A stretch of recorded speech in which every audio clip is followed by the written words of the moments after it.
Ah, coba bukti sifat asosiatif. Bukti sifat asosiatif.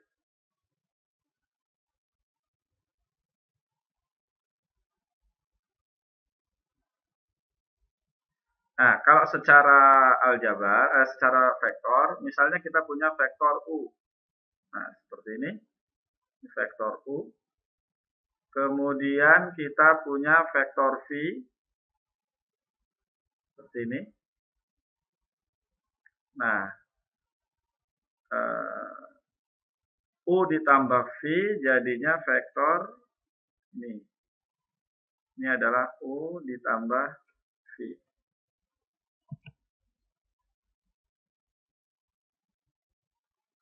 Ini adalah U ditambah V. Kemudian misalnya ditambahkan dengan vektor lain. Misalnya warnanya saya ubah biru saja. Seperti ini. Misalnya ini vektor W. Jadi U ditambah V ini. Kemudian ditambah dengan W. Maka akan menjadi vektor ini.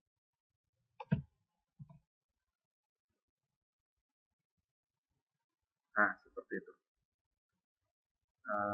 Ini adalah vektor U ditambah V. Nah, ini tadi nggak ada tandanya. Tapi U dan V dikerjakan dulu, ditambah dengan W. Nah, yang satu lagi, bagaimana kalau V dan W dulu yang dikerjakan, V ditambah W, maka ini vektor V, ini vektor W, maka hasilnya adalah vektor ini.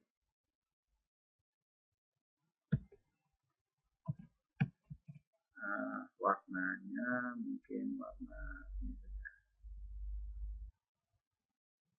Ini adalah vektor V ditambah W.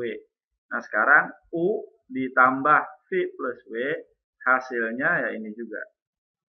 Sama dengan yang warna biru itu. Jadi yang merah ini adalah U ditambah V plus W. Seperti itu. Sama. Jadi sifat yang ketiga tadi, U ditambah V ditambah W akan sama dengan U ditambah V ditambah W, tapi V tambah W dikerjakan terlebih dahulu.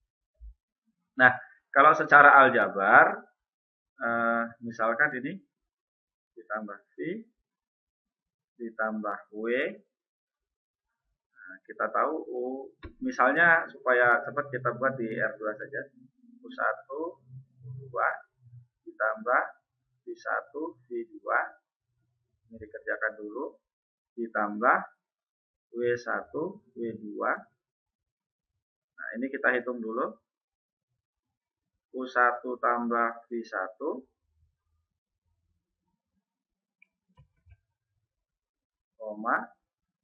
U2 tambah V2, ditambah dengan W1, W2. Sama dengan, tentu ini U1 ditambah V1, tambah W1,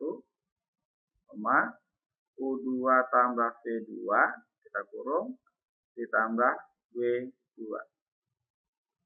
Nah, U1, V1, W1, U2, V2, W2 itu adalah bilangan real, dan bilangan real itu membentuk lapangan sehingga berlaku sifat asosiatif. Maka ini akan menjadi U1 ditambah V1 plus W1. Jadi ini ke sini sifat asosiatif. Kemudian U2 ditambah V2 plus W2. Seperti itu. Oke.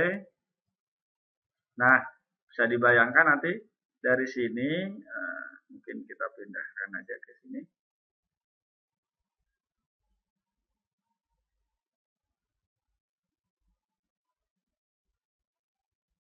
Oke, saya pindahkan ke sini. Jadi ini sama saja dengan U U1, U2 ditambah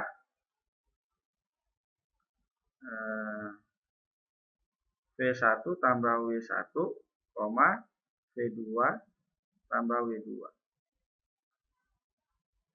Nah,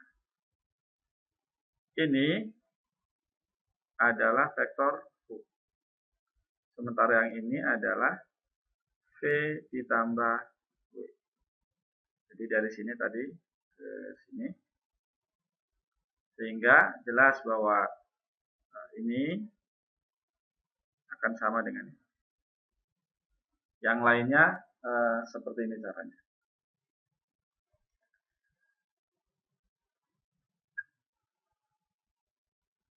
Kemudian berikutnya adalah berkaitan dengan ukuran yang ada pada vektor. Biasanya kita sebut norm, atau kalau di R2, R3 atau Rn biasa kita sebut panjang. Ini kita hapus dulu.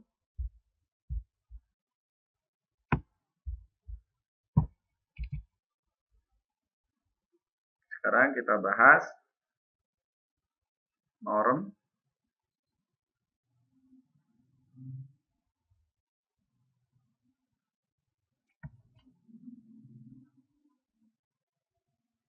vektor. Secara umum disebut norm. Nulisnya seperti ini lambangnya. Atau kalau R2, R3, Rn boleh kita sebut panjang. Tetapi vektor itu tidak hanya R2, Rn, juga ada vektor-vektor yang lain. Jadi secara umum kita sebut saja norm. Di R2 norm vektor di R2. Jadi misalnya kita punya U dengan komponen U1 dan U2, maka panjang vektornya adalah akar U1 kuadrat tambah U2 kuadrat. Nah, dari mana ini sebetulnya menggunakan teorema Pitagoras. Jadi kalau ada vektor U seperti ini, vektor U, tentu ini adalah U1, ini adalah U2, sama dengan panjang di sini. Maka panjang vektor ini siku-siku, jadi menggunakan Pitagoras. Nah, di R3 juga serupa dengan itu. Norm di R3 akan sama dengan akar dari U1 kuadrat tambah U2 kuadrat tambah U3 kuadrat. Seperti itu. Nah, mungkin sebagai ilustrasi dengan GeoGebra ini, perhatikan ini.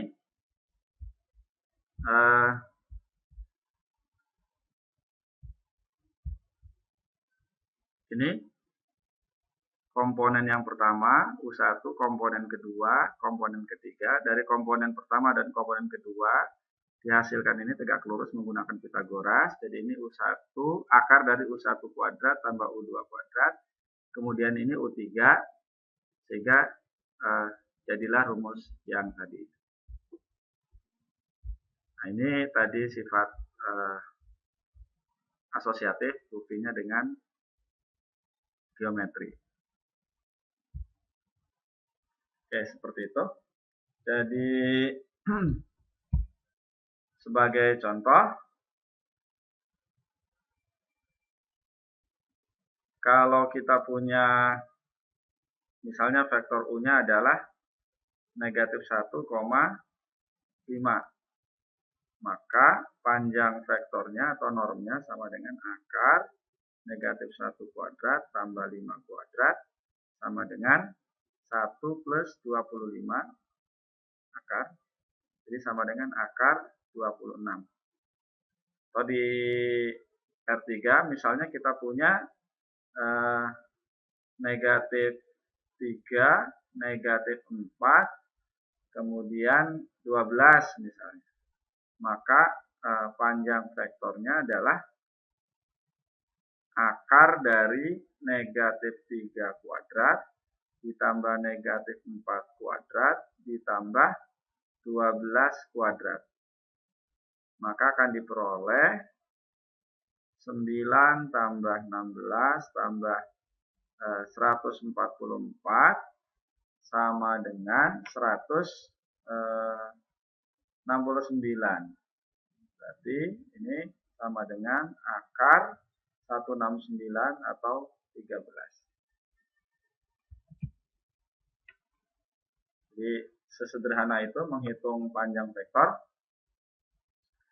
Nah, tentu saja persoalan yang berkaitan dengan norm akan bermacam-macam variasi persoalannya. Sebagai contoh, ini saya hapus dulu. Sebagai contoh, misalkan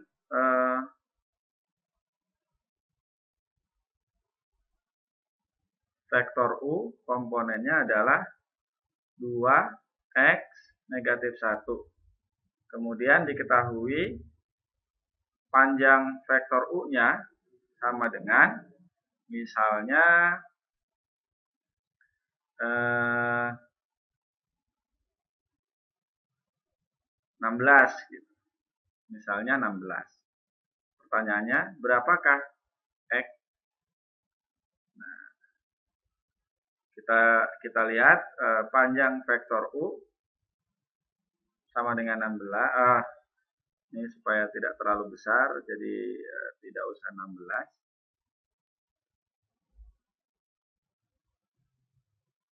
Ini dihapus saja. Misalnya nggak usah 16, 5 gitu. Maka nilai x-nya adalah akar 2 kuadrat tambah x kuadrat ditambah negatif 1 kuadrat sama dengan 5 kuadrat. Sama dengan 5 maksud saya.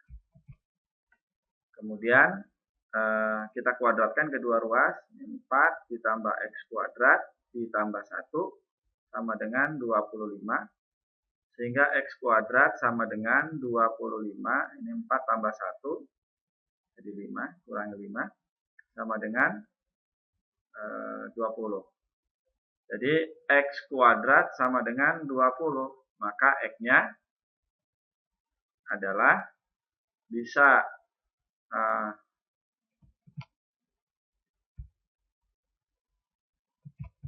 jadi x-nya adalah akar 20 atau bisa kita tulis sebagai 2 akar 5 atau x-nya negatif akar 20 sama dengan negatif 2 akar 5. Jadi nilai x yang memenuhi agar panjang vektor U dengan komponen 2 x dan min 1 ini panjangnya 5, maka x-nya adalah 2 akar 5 atau negatif 2 akar 5. Itu satu contoh. Kemudian kita lanjut ke sifat-sifat norm.